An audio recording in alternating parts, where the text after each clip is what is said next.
আমরা জানি, মাদ্রাসায় পড়ি, মাদ্রাসায় পড়াই, অবশ্যই জানি। এই যে আমি আমার কথা কইতেছি, জানি না তা না, কিন্তু আমল কয়দিন হয়?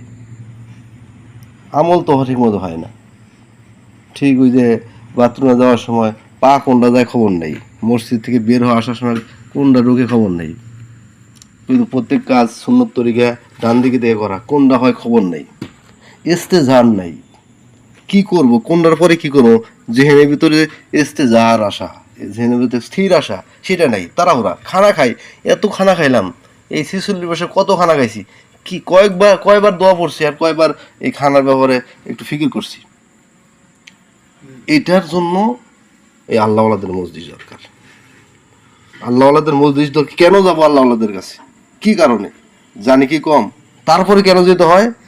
রশিদ গাঙ্গুর রহমতুল্লাহকে এবং হযরত কাসেম রহমতুল্লাহকে জিজ্ঞাসা করছিলেন যে আপনার এত এলেমের জাহাজ, হ্যাঁ?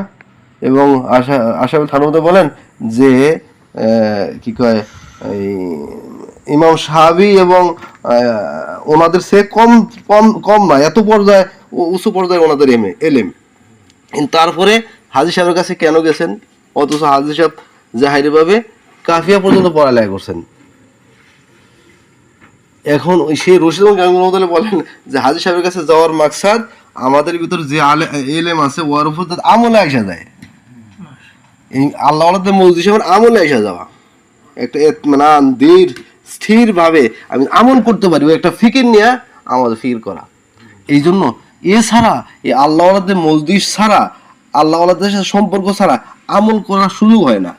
আপনি শত শত মানুষ দেখবেন, আমরা তো মাদ্রাসার ভিতরে তাই কই, শত শত মানুষ দেখবেন, কি কয়, বেশিরভাগ কইলে কম হবে না, কয়জন মানুষ ঠিক মতো সুন্নত তরিকা নামাজ পড়ি, রুকু সেজদা করি, মসজিদে সুন্নত তরিকা ঢুকতেছি, বের হইতেছি, বড় বড় মুফতি সাহেব জুতা আনিতেছে হাতে, ডান হাতে, মসজিদে বের হইতেছে, বাম পা গেলে খবরই নেই। আমি তো ওই মসজিদের সামনে বসা, মোহরব থেকে যখন ফজর আর কি কয় আসরের সময় ঘুরে বসি, যখন বের হয়ে যায় আমার মনে হয় 10 জনের ভিতরে একজন হয়তো হঠাৎ করে বলে হয়তো সুন্নত তরিকা বের হইলো, বাকিরা এই অবস্থা। এত বলার পরে হয় না, কারণ কি? ওই ইস্তেজার নেই, তাড়াহুড়া, ফিকির নাই, এরপরে কি করবে এখন ফিকির নেই। এই জন্য বিশেষ করে আশাফুল থানবী বলেন যে যদি বুজুর্গ হতে চাও অন্য কোনো দরবারে যাও, যদি মানুষ হতে চাও আসো, আমি মানুষ গড়ার চেষ্টা করব। মানুষ কেমনে গড়তে হয় সেই ফিকির আমার কাছে আছে। যদি আমি মানুষ হতে পারি নাই, কেমনে গুনাহ থেকে বাঁচতে হয়, কেমনে অন্যায় থেকে বাঁচতে হয়, গীবত শেখাত পরিণত থেকে বাঁচতে হয়, সেই কি পদ্ধতি হয়তো আমার জানা আছে আমার শায়েখের বরকতে। কথা বুঝতে পারলাম? এই জন্য বিশেষ করে আল্লাহওয়ালাদের মসজিদ যদি পাওয়া যায় এটা নিয়ামত মনে করা যায়।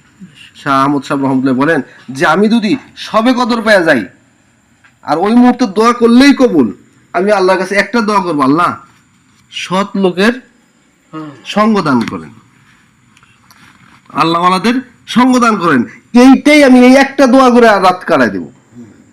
অথচ আমাদের এটা কবরই নেই, হেলায় চলতেছে, কবরই নেই, হেলায় চলতেছে। এই জন্য আমার ভিতর অনেক কমতি আছে। আমি দোয়া চাই যাতে আল্লাহ পাক আমাকে আমল করার সুযোগ করে দেন। আমাদের আকাবির কি ছিলেন, শাহ আব্দুল হক সাহেব রহমতুল্লাহ আলাইহি, ওনাকে দেখলাম গাড়িতে উঠাইছেন, শেষ বয়সে মাদুর ছিলেন তো গাড়িতে উঠেছেন, গাড়িতে উঠেছে এক মৌলানা হঠাৎ করে ডান জুতার আগে খুলে ফেলেছে। হুজুর খুব রাগ হয়েছে, এই নাও আমাকে, আমি মসজিদে যাবো না, সফরে যাবো না, খুব রাগ।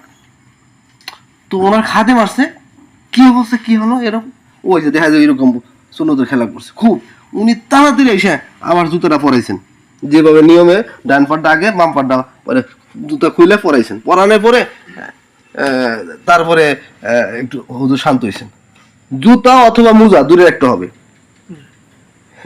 এহতিয়াতন বললাম, হয়তো জুতা অথবা মোজা দূরে একটা হবে। তো এরপরে শান্ত হয়েছেন, আল্লাহ হয়েছেন এত বড় মানুষ, একটা জুতা পায়ে খোলার একটা সুন্নতটা এটা বেখেলে আরেকজন করে ফেলেছে, তারপরেও নিজেকে নিয়ন্ত্রণ করতে পারেনি। মহিসুন্না এমনি ওলামা কেমন তাকে মহিসুন্না বলেন। আল্লাহ মাফ করে দিন, আল্লাহ মাফ। আমাদের হযরত তো এই জন্য ধরতে থাকেন, ধরতে থাকেন।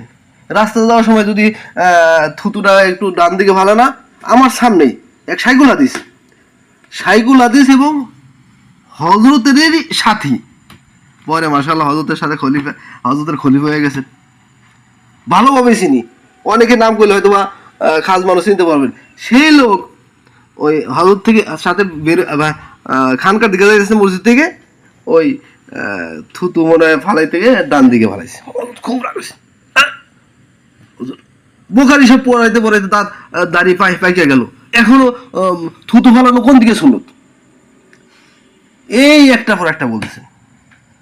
উনি বলে আল্লাহ, বোখারি শরীফ পড়াইলাম, কত হাসিয়া সহ মুখস্থ সবকিছু বললো, এখন পর্যন্ত এই থুতু ফালার সুন্নতটাই জানলাম না।